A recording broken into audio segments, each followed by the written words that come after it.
It's been quite a while since we saw Claire on the big screen, and even longer for Barry. Well, they're back, accompanied by their sidekicks and stuck on an island. This is Resident Evil Revelations 2.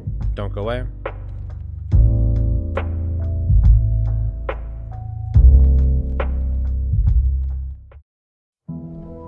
Resident Evil Revelations 2. Now, I remember playing through this on release day. For those of you who don't know, it was at the time where games were releasing in episodes. Episode 1 would release, and then a month later episode 2, and then a month later episode 3, and so on. Now, if you don't even know what Revelations 2 is about, look to Resident Evil 6, because that's pretty much what this game is based off of, for gameplay mechanic reasons. I consider Resident Evil Revelations 1 core gameplay to be perfect. It's the perfect mix of classic horror, limitation, movement, and modern controls. The problem is that for Revelations 2, they took what 6 did and just copy and pasted it over. It's the same feel, it's the same running, it's the exact same walk and sprint animation. I mean, there's some real copy and paste here. So messed up.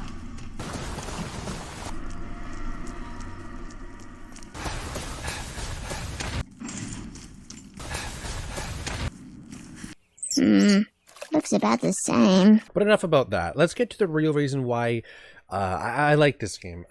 Claire and Barry. I like Claire more so than Barry, mostly because she's been in Resident Evil 2 and Code Veronica as pretty much the main face of those games. And especially in Resident Evil 2 Remake, where she really shines. Barry, on the other hand, to my knowledge, at least I've only played one game with him in it, which was Resident Evil 1, where he's not even a playable character. You do get a companion throughout the entire game. On Barry's side, you have Natalia, a 7-year-old, probably younger girl. And on Claire's side, you have actually Barry's daughter, Moira. Now, you might be wondering, oh, 2 people at once? Is this co-op? It is. This game offers some great co-op, a factor that I believe Resident Evil 0 completely missed out on. Yo, quick thing in the middle, if they remake 0 at one point, they have to do co-op, right? I mean, that's gotta be like a mandatory thing. But the co-op here is interesting because you play completely different styles. On the main side, you have Claire and Barry, who carry the weapons, they carry the grenades, they carry almost everything. On the other side, Natalia and Moira don't fight back. So if you're playing with your friend split screen on the couch or something, someone gets to be the cool badass who gets to do everything, and the other person gets to, they get to point as Natalia, and as Moira, you can, use the flashlight and point it at someone, and if there's a shiny object, you can also point at it. And Claire can grab it. It's honestly not as bad as you think it is or as I'm describing it. If you're playing with someone who isn't as skilled as gaming, it's actually a perfect scenario as you can take control of most of the scenarios and your partner can do, be an assistant. Now you might be wondering, why are they on this desolate island? What's the story here? Well, Wesker's back.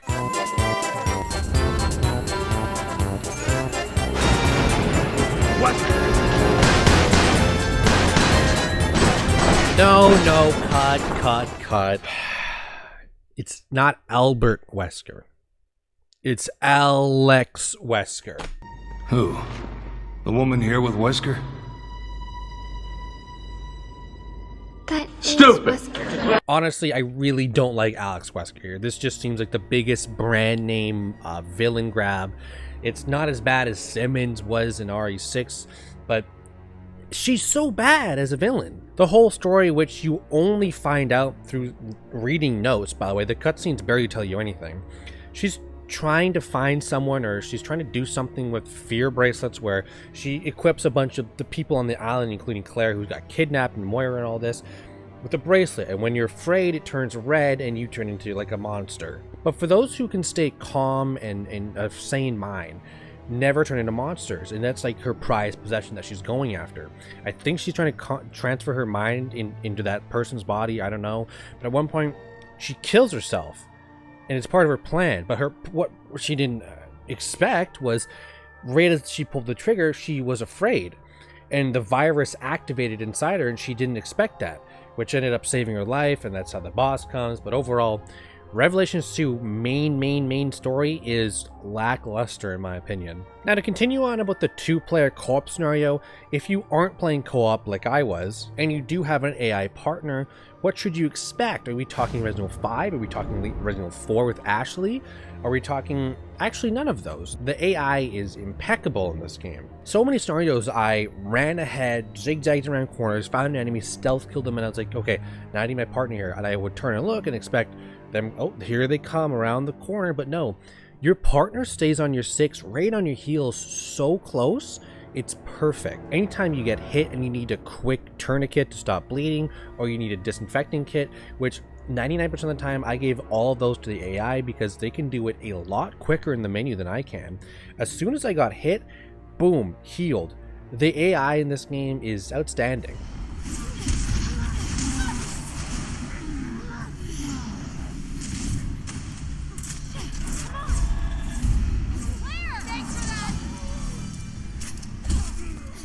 So the actual in-game combat is okay.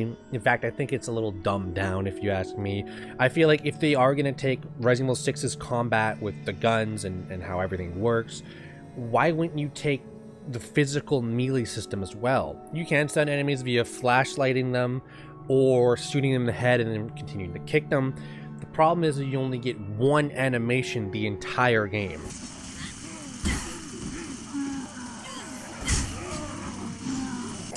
Good job, bitch!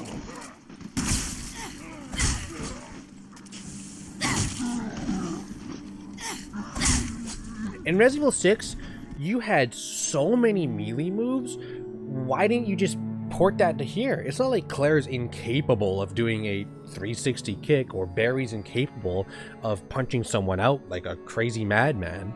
Overall, the combat system is pretty lackluster, but the combat scenario does expand in some areas. You have what the game calls bottles. You can find freeze bottles, decoy bottles, explosive bottles, fire bottles. What do these do? Well, they're pretty much like Molotov grenades. You throw it, you freeze the enemy, or you distract them with the decoy, or they explode or light on fire. It was something small, but something I really liked. Stealth is in the game, but it's at its most basic level, like absolutely bare minimum level. In fact, it barely works at sometimes. You have puzzles in the game, but they're barely there. I honestly, off the top of my head, it's been about a week since I finished the game. I can't think of a single puzzle. Overall, you're hearing me say this a lot for Revelations 2. This game was okay, it was fun, but nothing stood out. Presentation. This is the best thing about Revelations 2, and it's not even close. Revelations 2 is some of the best music in the series. It's one of the best soundtrack games overall. I'm not talking in-game soundtracks. I'm talking, it has 3 total good soundtracks, okay, out of all of them, which is a very low hit rate. But the 3 we have are amazing. I'll play like 10 or 15 seconds of each clip. I'm highlighting the main menu theme, the save theme, and the camp theme in raid mode. These 3 themes combined cement Revelations 2 in my mind as a good Resident Evil game, just for those 3 soundtracks.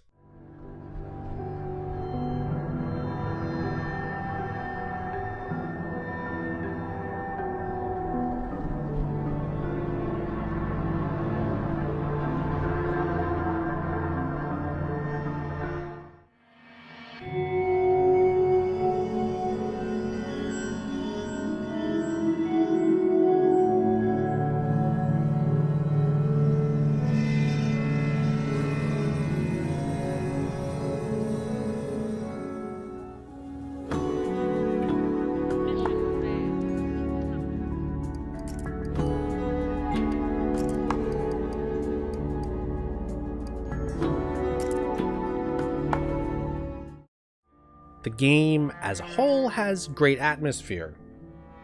Mostly. Like Resident Evil 0, the game such as Resident Evil 0, the game stands on its head in the first 20% of the game. The train was awesome in Resident Evil 0, it was the best part of the game, and you never went back there. The prison was the best part of Revelations 2. You play it with Claire, you play with Barry, and you never go back. When I first played Revelations 2, back when it was initially released, the prison legitimately scared me. back then when I first finished that chapter with Claire and you escape the prison, I was like, I am never going back there.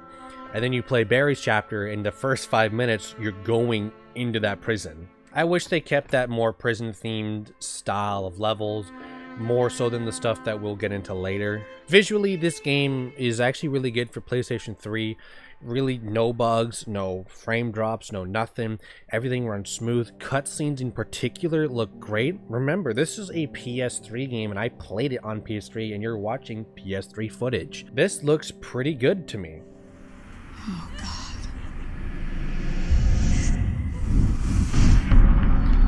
What is this place? Even the voice acting in this game is pretty good. And you might be thinking, oh, the main characters are great. Yeah, Barry and Claire. Wrong. I actually love Natalia and Moira. There's a DLC for the game called The Struggle, in which you figure out what Moira did in that time period where she looked like she died, but she ended up living. Like, how did she do that? Well, in that DLC, you find out what happened. And also in that DLC, at the end of every level, it goes to a black screen. And for about 20 to 30 seconds, Moira just voices over it. And this is really where I felt like the voice actor shined. Okay, this should cover us. Better head back. Mixed in with the supplies, we found a document. It was a list of islanders who had been taken away to the mines to become test subjects. When the old man saw it, his face turned white as a sheet. "Irina," he whispered. Enemy design in this game.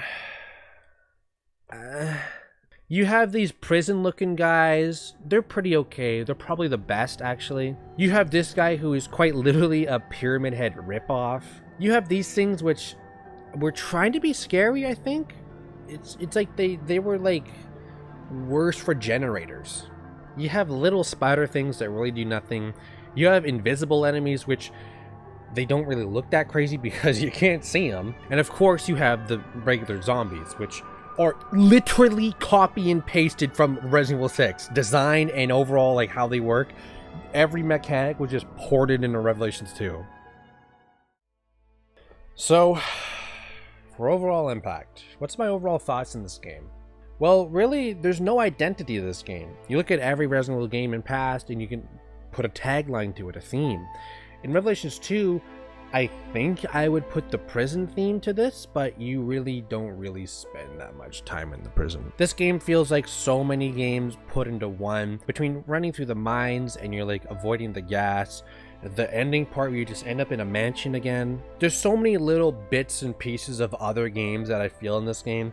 A little bit of stealth, a little bit of time limited town stuff, a little bit of item crashing that you pick items up from around the world. It feels like it's just a whole bunch of things put into one, and there's not really a huge theme I can put to this game. In fact, the main thing I like about this game, and the reason why I actually am going to put it a lot higher score than people think, is raid mode. Raid mode is an absolute crutch to this game. Revelations 2 campaign is cool. It's fun. I liked it. But Revelations 2 raid mode is the best side mode ever. Not even just in Resident Evil, to any game. You basically select your own character, whether it be Jill, Chris, whoever's in the list. You enter a level, you defeat all enemies, you hit the medallion, and you get a score. Weapons, weapons mods, skill trees, stuff like that. Levels change. On the original days of release, I played raid mode so much, I got from level 1 to level 70 out of 100. And raid mode was so good, I rebought Revelations 2 for my PS4, not to play Revelations 2 campaign, just to play raid mode. And I made it to level 100 and I 100%ed raid mode with my friend. That is how good raid mode is.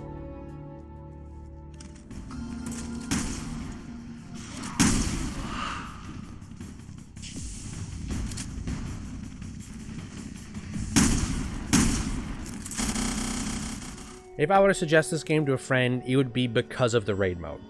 The raid mode absolutely bumps the score up probably by a full point. So yeah, Resident Evil Revelations 2. It's got some good, some bad, and a little bit of ugly. Although I've seen a lot of people say that it's definitely one of the more underrated games, which I don't really understand, but maybe I'll get some clearance in the comments. As for now, the score I'm looking at of 10 is 7.7 out of 10.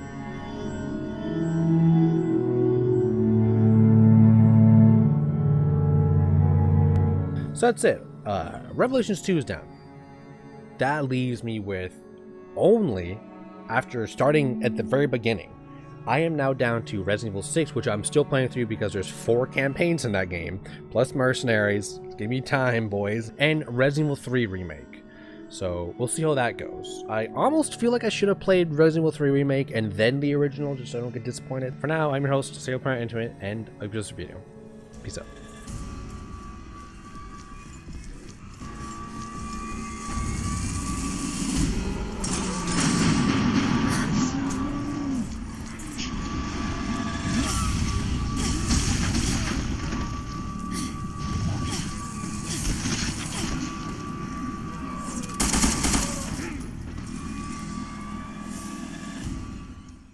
What is up? I know what you're thinking. You're only here for the bonus Easter egg soundtrack I put in at the end of every video. But did you also know I have a donation page under Buy Me a Coffee? Donate whatever you want to my channel and I'll put half that back to an environmental charity. So that's that. Enjoy the music. Peace out.